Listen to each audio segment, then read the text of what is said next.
Welcome to Western Wisconsin Journal. I'm Bobby Pominville and I'm your art reporter. I have an author with me today and I want to welcome to the show Dr. David Florence. Welcome. Thank you, Bobby. I have just met you this year and I'm really looking forward to interviewing you because right now you're an author as well as your many other hats you've worn. And of course, Dr. David was an MD with degrees from John Carroll University in Cleveland. That's a Bachelor of Science. He has a master's degree from the University of Minnesota in Master of Public Administration. His medical degree is from Loyola of Chicago. And I just want to say that that's a very impressive thing already, but now I'm going on. In his military career, he was a lieutenant colonel in the U.S. Army. He has served in Vietnam, 1960 to 63, NATO forces Germany, that's another boo-boo there, 1986, spine surgeon in Afghanistan, 1967. I think all of this is very relevant to our audience. And he is one of America's most senior orthopedic spine specialists. Now, he has also amassed 15 years as medical director of 3 large healthcare systems in Minnesota, Michigan, and Pennsylvania. Presently, he is a medical legal consultant to multiple corporations and insurance companies. And now, as an author, you have reviewed many films, multiple films, medical articles, plus children's and family history books. And most of our interview is going to be about the books today. So here's the interesting thing. You overcame the excitement and disasters of growing up in the underworld to become a successful physician and surgeon in both military and civilian life, and you have become the author of several books. They are Tweedle's Tales, A Touch of the Underworld, The 11th Commandment, and a new children's book, which you will read from today. Now here's the question for me and many others listening. What inspired you to start writing books? Well, actually, I've had unique life experiences, and you're aware of that. And the original film and book work started when I was working for the Minnesota Highway Patrol, and they said there was a need for training films for firemen and policemen, and therefore I made several training films, including How to Deliver a Baby, of which I knew nothing about. And then The Jaws of Life were just coming out at that time, and we made that film, several other films, and also I had been involved with the tire industry at one point in time, and the police were being quite concerned as to whether the new idea of tubeless tires were safe for pursuit vehicles, and I got involved in that project and had to go through the training program with the Minnesota Highway Patrol. So the film business really pushed me then into writing, which I did many medical articles, and then really never had time. In my job as an orthopedic traumatologist, you're working 12 to 14 hours a day. I didn't have time to really read or write books other than medical stuff. So I decided about 7 years ago to do a children's book because I'd accumulated all these little stories, and I love kids. The interesting thing, as you know, most males can tolerate children only to a certain degree and don't like crying babies, and I'm intrigued by crying babies, so I know that's abnormal. But so I sat down, and with multiple notes, I had multiple stories, and wrote the 10 short stories in Tweedle's Tales. And each story has a lesson. Example, the first story, Sarah's Song, the idea came from a very popular singer on radio and TV who could stutter when he talked but sang very well. And I took that idea and converted it to a children's story, and it was very enjoyable to write, and it got good reviews. And also, the other 9 stories tell an event, teach a lesson, but the book didn't sell well. And the reason is, reviewers told me this was an era of illustrations in books. Mm-hmm. And the book, Tweedle's Tales, really was very good for ages like 6 to 11. And by ultimately my other children's books, which I've now completed, for ages 3 to 7, very brief stories with an educational component at the end. And this time I got professional illustrations, which I think are very favorable. So we're working on that marketing right now. Yes, and I think from talking to you, I'm sort of understanding how you're able to put yourself in a child's place. Oddly enough, my brain, I can make my brain work like a child. And for me, that's very pacifying. For most males, it's irritating. But for me, it's very pacifying. Any small child is of interest to me because I love talking to them. And children convey a lot more to you than you think, because most adults that aren't their parents don't listen to them. And if you listen to them, you get little lessons. Plus, you learn how to deal with life a little better. Oh, yeah. Because they see things simplistically. And actually, my brain works in a simplistic fashion. That's amazing that you can do that, and I really admire that. Now, in your book for children, Tweedle's Tales, it has several delightful stories, and you always share a life lesson like you just told us. I have to tell you, my favorite is Pleasant Pheasant, who learned it's best to be ourselves and know that really we do make other people happy just being us. And that was the one that really caught my attention when I was reading the book. But now you have a new children's book. It's called Tweedle the Beetle. You have chosen to read the book for our audience, and as you read, the illustrations will be shown on the screen. So I'm going to ask you now, to tell us the story of Tweedle the Beetle. Right, and thank you, Bobby.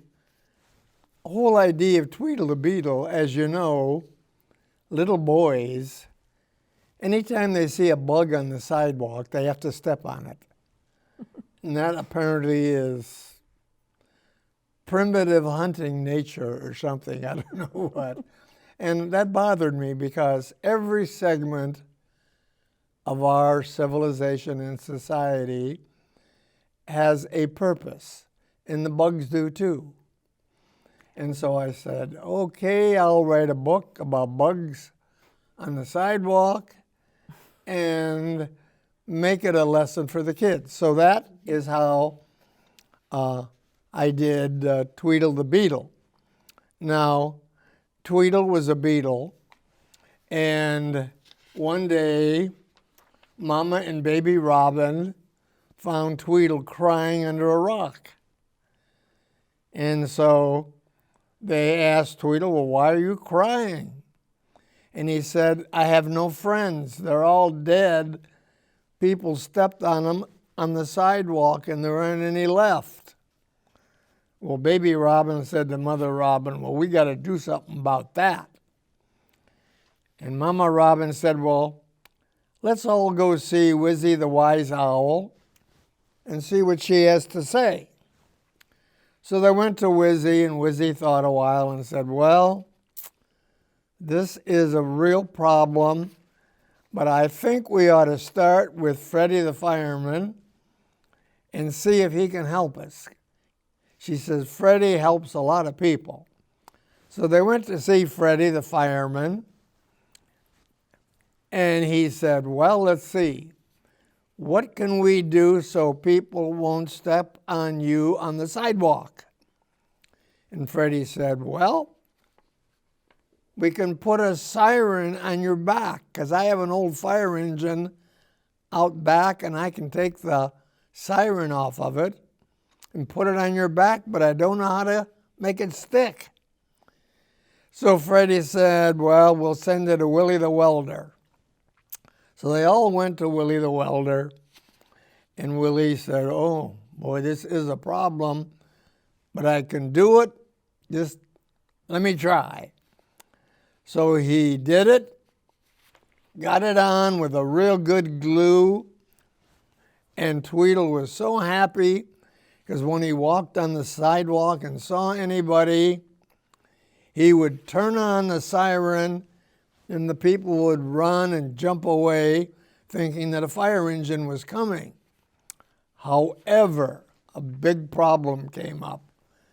At nighttime, when it got dark, people could hear the siren, but they didn't know what Tweedle was. So Tweedle went back to see Freddie the fireman and Willie the welder, and the two of them decided, well, let's take a flashing red light off that old fire engine and glue it on top of the speaker on your back, and then at nighttime, when you turn the siren on, turn the light on. And they did that, and as the one illustration shows, the people very readily saw Tweedle with the light on and the siren going, and he ended up very, very happy.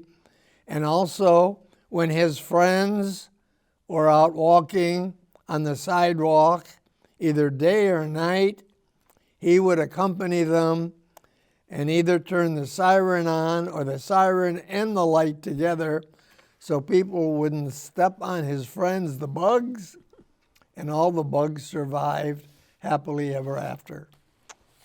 Thank you so much. Oh, you read that so well. And the illustrations that you're adding to this book are really outstanding. Yeah, I found a young illustrator that I think is incredible. And I've used him for this book, Tweedle the Beetle. Mm-hmm. Also, there were another two books, Wizzy the Wiggleworm and Beezy the Bumblebee. And those are completed with illustrations. And according to reviewers, these have significant marketing potential.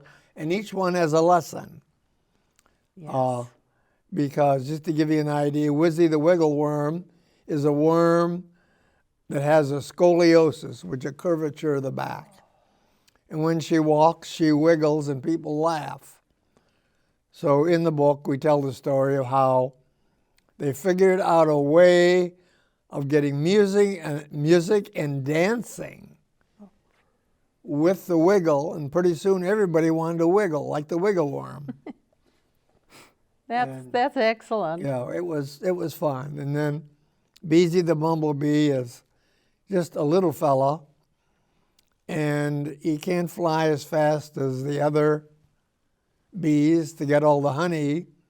So he had to get some help, and Mama and Baby Robin took him and found an eagle that would fly him from flower patch to flower patch before the other bees could get there. And he just did very, very well, was very happy, and that's a fun book too. Yes, but where do you come up with these names?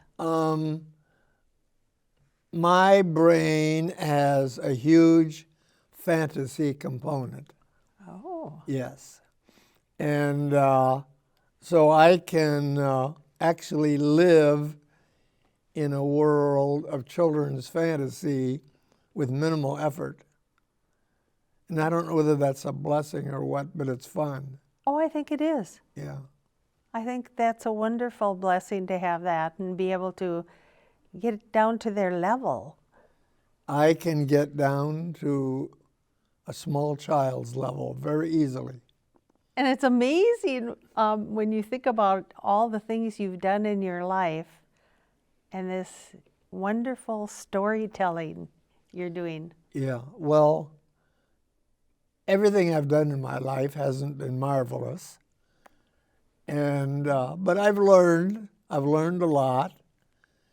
I made a lot of mistakes, but I think the important thing in making mistakes is to recognize it Yes, and that's try another and good correct lesson. the problem.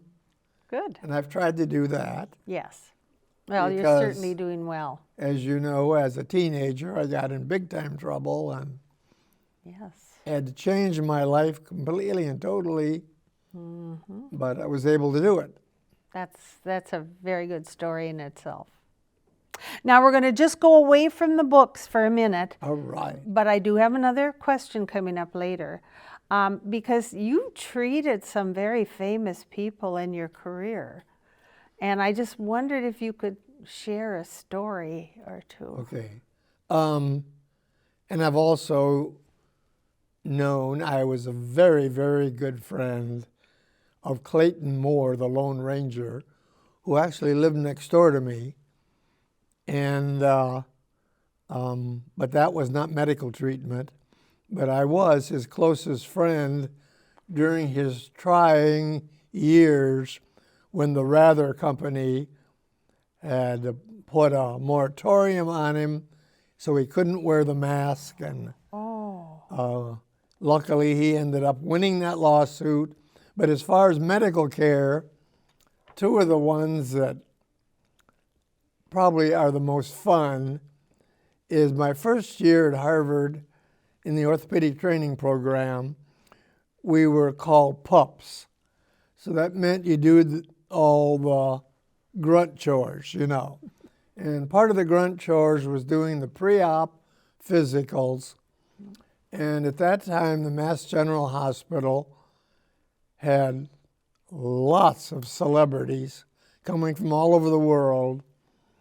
And one day in the clinic, they said, well, we got somebody for you to see, and his name is Wilt the Stilt Chamberlain. I love basketball, so I knew who that was. So I was in the clinic that morning, and when he came in, he was so tall he had to duck to miss the pipes. Our clinic was not like today. It was an old building with the pipes exposed, and he had to duck like this. And he gets in there and he sits down. Now, mind you, at that point, first year, I was 28 years old, and I looked like I was about 14. And he looked at me and he said, "Is you the real doctor?" And I said, "No. I work at a meat market down the road, but on Tuesday mornings, they let me come here and play doctor." And of course, it was Tuesday morning. The problem is he was 17 years old, couldn't work for Philadelphia 76ers till he was 18. So he was playing with the Globetrotters, and on exhibit in Boston, he hit Cousy with his fist. I don't know what the problem was. And so they brought him in the clinic with the swelling. And but that's how the accident with Cousy happened in Boston. Mm-hmm. So they brought him in the clinic, and again, is you the real doctor? And no. I work in the meat market down the road, and I'm only here Tuesday mornings. And of course, it was Tuesday morning. And then he looked at me a bit longer and said, "Does you got the children?" I said, "Yes, I have 3 small children." And then he looked at me again. He said, "Does they look older than you?" And anyway, we got along real well. We got along real well. Well, you had instant rapport with him. Yeah, and it was fun. You were at his level. It was fun. I'm sure that worked really well. But the thing that I made history on at the Massachusetts General Hospital and was my interface with Elizabeth Taylor. So to do the pre-op physicals, I showed up at the Phillips building, was where the moneyed people went, celebrities. We called it the P House. So I arrived there on a Monday morning, and the nurse said, "You're going to like this one." She didn't say who it was. So I knocked at the door, and this very sweet voice said, "Come in." So I opened the door, and this doll was sitting on the side of the bed. But all I remember, I saw those eyes. They were blue and purple with white sparkles, and I was paralyzed. So I took all the toys out of my black bag and put them on the table there, explained to her why I was there. And in those days, again, we wore the white suit, you know. They don't do that anymore.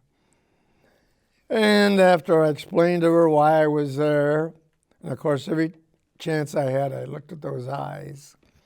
So I took the otoscope, which is the ear thing, and I looked in her ear, and then I looked at her eyes, and I shook my head like this. Then I went to the other ear, and I did the same thing. I didn't have the guts to look up her nose, so I did look in her mouth. And I did feel her throat. I don't know what, probably feeling for the thyroid, but at that point I didn't know what I was feeling for. So then I looked in the eyes and shook my head like that. Then I took the stethoscope and I put the audio piece on her chest like this, and I listened, and I looked into her eyes, and I shook my head. And then I moved it over to the center of her chest, listened a while, looked in her eyes, and shook my head like this. And then I moved the breast part of the stethoscope over to the right side, and at this point, she took the earpieces of the stethoscope, which were around my neck, and put them in my ears. Well, if you ever felt like a penny waiting for change, that was it. That's a great story. And I made the mistake of telling the head nurse because I was so ashamed. And in 1 hour, it was all over the hospital. I'm sure. So that I was known as I won't say what I was known. But I did develop a nickname just because of that. But she was a sweet lady. Oh. And one of the toughest birds was Arthur Godfrey to deal with. Oh, yes. And I don't know how much time we have left. But well, we have time for one more short one, because then we're going to talk about your new book. Okay. Or your next book, I should say. One more. Yeah. One more patient? Yeah. Yes. Okay, well, Arthur Godfrey was interesting. I showed up with my black bag and white suit, and the head nurse said, "Well, this one's really interesting. If you can please him, nobody else can." So I figured I'm going to go for broke. In those days, I was an expert on aircraft because I had wanted to go to West Point in high school to be a fighter pilot. There was no Air Force in those days. And I passed the physical, but I wore glasses. In those days, you couldn't wear glasses and go to West Point. Right. So anyway, I got scholarship into medicine and went into it. So I figured And I knew a lot about Arthur Godfrey because he liked airplanes. So I knocked at the door and his voice said, "Who is it out there?" I said, "It's the new resident and I want to buy one of your damn airplanes." He said, "Get in here." So I went in. I said, "I want to buy one of your Ford Trimotors." He was the only one in the world that owned 3 Ford Trimotors. And he says, "How do you know that?" And I told him the story of West Point and all. And so we sat down and I told him all the dimensions of his planes and the horsepower and the type of engines. And we talked airplanes and all. And actually, it was an hour and a half. And he always wanted to fly a P-51. And that was our best fighter plane at the time. And I said, "I'll give you one tip." He said, "If you ever get your hands into a P-51, don't accelerate on the runway because the 12-cylinder engine is so powerful, it'll spin the fuselage." I said, "Wait till you're in the air before you accelerate."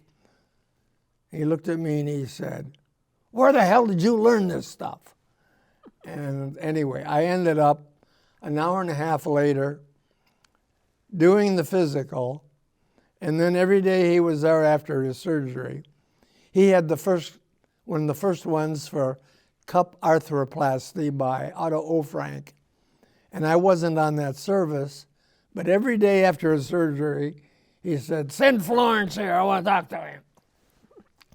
So I had to go visit him every day, but Yes. he was a tough bird. Oh, yes. Oh, my goodness. I can imagine. He fired Julius LaRose on the air. Oh, no. Yeah, oh yes. Anyway. Well, he had quite a show. He was very successful. Oh, yeah. Big time. I remember that. Well, okay, now we're going to go back to our talking about books because you told me you're planning for your next book, and I was intrigued by what you were telling me. So tell me about that new book you're planning. Which one? The one on the Down syndrome. Oh, that's done. That's the one I'm talking about. Oh, you're already done.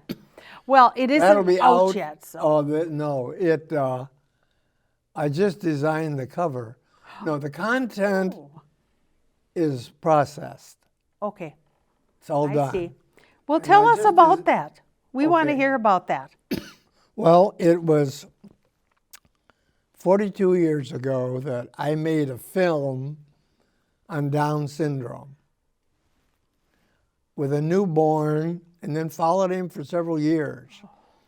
And it was called Love is to Grow On. Well, I lost contact and all and reestablished it. And so this time I wrote a book called Love Does Grow On. And what I did is submitted it to Dorrance, the company, the publisher that did Tweedle's Tales, and paid totally for the whole project, including 500 copies, which will be distributed to high schools Right. throughout the nation. And they show that high school students have the greatest effect upon Down syndrome kids, particularly those that have ability to learn skills and trades. And so Down syndrome kids now are doing things they never did before. And this book is an example of that. Yes. And that will be released in February. But the book's done. I just designed the cover, and the publisher says release February. So. Well, I think that's so interesting that you're targeting high schools because I do really think that there's a need for them to learn about this. And I'll say the greater Twin City area is one of the most advanced in the nation in accepting and training Down syndrome children in both grade and high school levels. I did not know that. Yes, absolutely. That's They're the most employable. wonderful. Yeah. I'm so glad to hear that because I have some contacts in my life with some families, and they have a child that has Downs. And a lot of times the teachers I worked with had children, and one of them would be Down syndrome. The Twin Cities has been able to educate and train Down syndrome kids to be economically self-sufficient. Oh, yes. Yeah. And the rest of the country is not like that.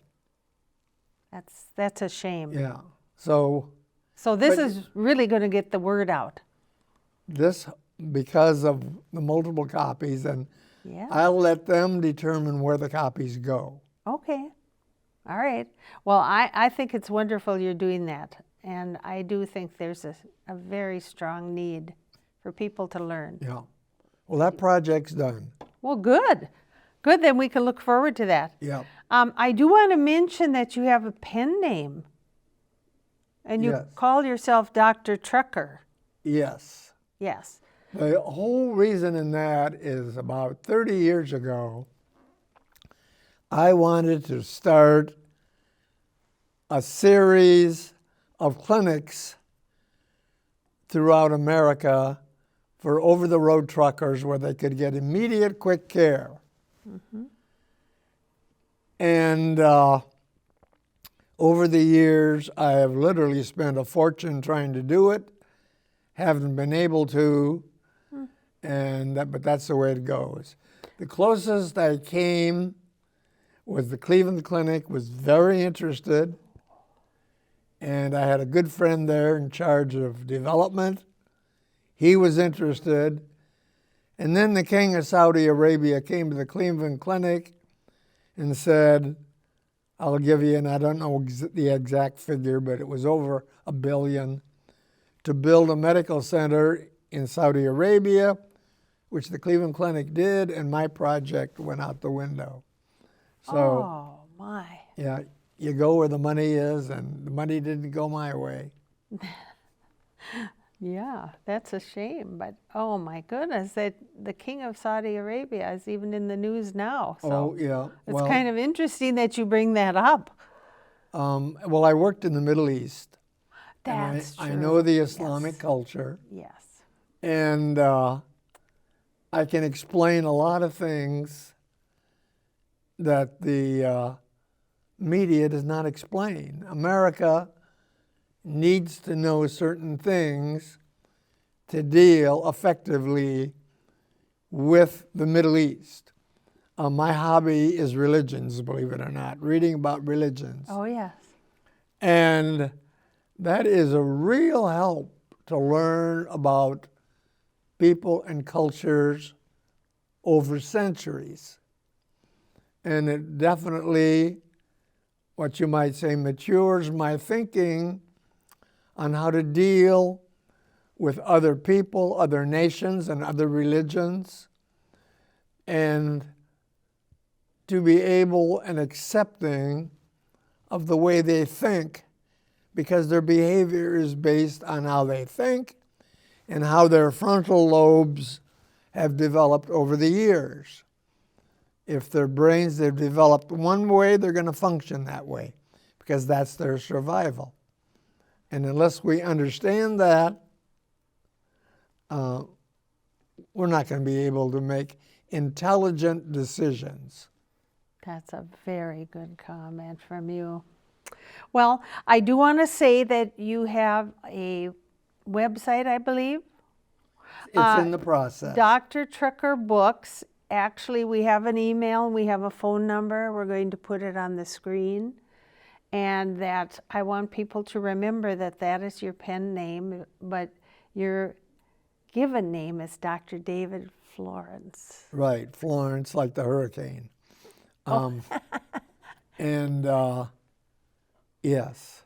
That's, this has been such a great interview for me, and I'm so happy I met you. You have really brightened my life quite a lot with your philosophies, your intelligence, and these conversations I've had with you preparing for this interview have been very nice for me. I appreciate that, but it's got to be a paid commercial. Oh, you always say that. It's kind of nice to feel good, to be appreciated. And you very much are. You've shown, both in our interviews and everything, appreciation. And I fully appreciate that myself, because, you know, we do things, and you don't know how much of what you do is acceptable or how acceptable. And it's been fun dealing with you and receiving appreciation, which I'm more than happy to welcome.